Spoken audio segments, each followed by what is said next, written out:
कैसे हैं मेरे प्यारे बच्चों। स्वागत है आपका संस्कृत की कक्षा में। संस्कृत पाठ्य पुस्तक देववाणी कक्षा 5 by Eduraise India from Amit publishing house.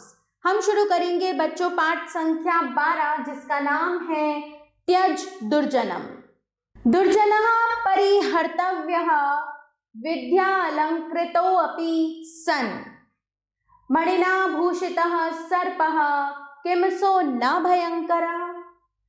बच्चों इसका अर्थ है विद्या से अलंकृत हुआ। यहाँ लिखा है ना विद्या अलंकृतो अपि, विद्या से अलंकृत हुआ अर्थात जो विद्वान है, जिसके पास विद्या का ज्ञान है किंतु दुष्ट प्रकृति का है, दुर्जन है किंतु दुष्ट प्रकृति का है, उसे छोड़ देना चाहिए। क्या मणि से भूषित सर्प, सांप जिसके पास मणि होती है भयंकर नहीं होता, अर्थात वह भी डसता है। यदि व्यक्ति दुर्जन प्रकृति का है, यदि व्यक्ति दुष्ट प्रकृति का है और विद्यावान है, ठीक है, उसके पास विद्या है, वो विद्वान है, तब भी उसे छोड़ देना चाहिए। बिल्कुल उसी समान जिस प्रकार हम सांप को नहीं छेड़ते, यद्यपि उसके पास मणि हो लेकिन वह डसता तो फिर भी है, इसी प्रकार दुर्जन व्यक्ति का त्याग कर देना चाहिए। सर्प दुर्जनयोर मध्ये वरम सर्पो न दुर्जनः। सांप और दुष्ट व्यक्ति में सांप श्रेष्ठ है, दुर्जन नहीं। क्यों? सर्पो दशति कालेन, क्योंकि सांप तो एक समय पर ही डसता है। दुर्जनस्तु पदे पदे, जबकि दुर्जन पग पग पर डसता है, बार बार हमें धोखा देता है। खलः सशर्प मात्राणि परछिद्राणि पश्यति आत्मनो बिल्व मात्राणि पश्यन्नपि न पश्यति।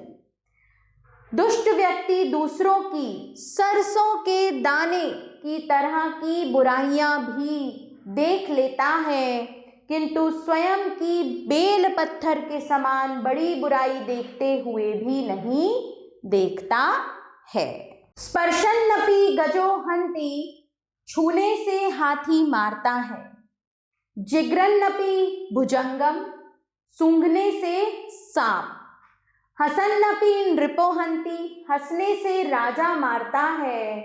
मान्यन्नपि दुर्जनः, और सम्मानित किए जाने पर भी दुष्ट व्यक्ति मारता है, अर्थात क्रोध आदि करता है।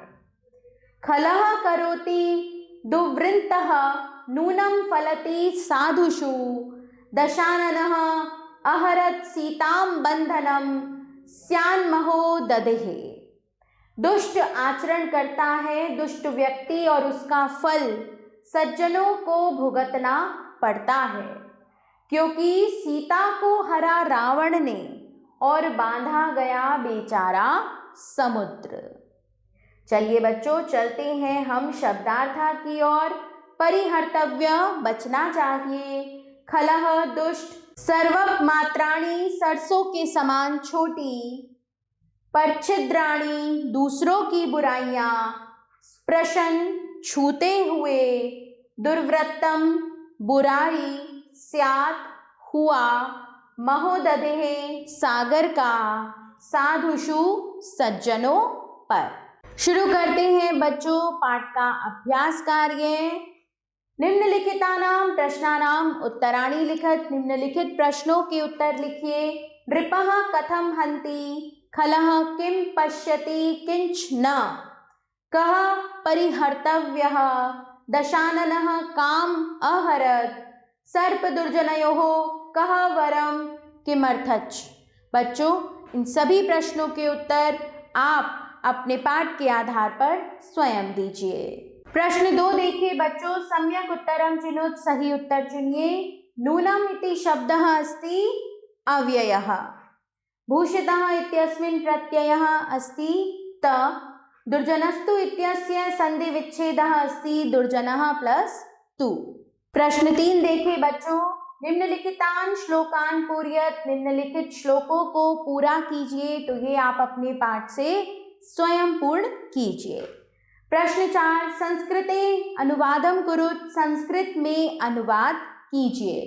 प्रश्न 4 देखिए बच्चों, संस्कृते अनुवादम कुरुत, संस्कृत में अनुवाद कीजिए। छूने से हाथी मारता है, स्पर्शेन गजः हंति, सीता को हरा रावण ने और बांधा गया समुद्र, सीताम हत्वा रावणः समुद्रम च बबंध। सर्प और दुर्जन दोनों में सर्प श्रेष्ठ है, सर्प दुर्जनयोः सर्पः श्रेष्ठः। दुर्जन अपनी बेल पत्थर के समान बुराई भी नहीं देखते हैं। दुर्जनः स्वस्य बिल्व पाषाण सदृशम दोषम अपि न पश्यन्ति। प्रश्न 5 देखिए बच्चों, वाक्यानि रचयत, वाक्य बनाइए। भूषितः, सः मणिना भूषितः अस्ति, हंति गजः हस्तेन हंति, भयंकरः सर्पः जन्तुः भयंकरः अस्ति, नूनम नूनम सः सत्यम वदति। प्रश्न 6, संधि विच्छेदम कुरुत, संधि विच्छेद कीजिए। तो बच्चों यहाँ संधि विच्छेद किया हुआ है, इसे आप स्वयं पढ़िए। इसी तरह से प्रश्न 7, निम्नलिखितानां पदानां विभक्तिम वचनच्च लिखत, निम्नलिखित पदों की विभक्ति और वचन लिखिए। तो ये भी आप बच्चों स्वयं पढ़िए। प्रश्न 8 देखिए बच्चों, निम्नलिखितानां क्रियापदानां मूल धातवः लिखत, निम्नलिखित क्रियापदों की मूल धातुएं लिखिए। स्यात् अस् धातु, जिघ्रति घ्रा धातु, दशति दश धातु, पश्यति दृश धातु, अहरत हर धातु, हंति हन धातु। इसी के साथ बच्चों हमारा यह पाठ यहाँ समाप्त होता है। आभार बच्चों, मिलते हैं नए पाठ के साथ।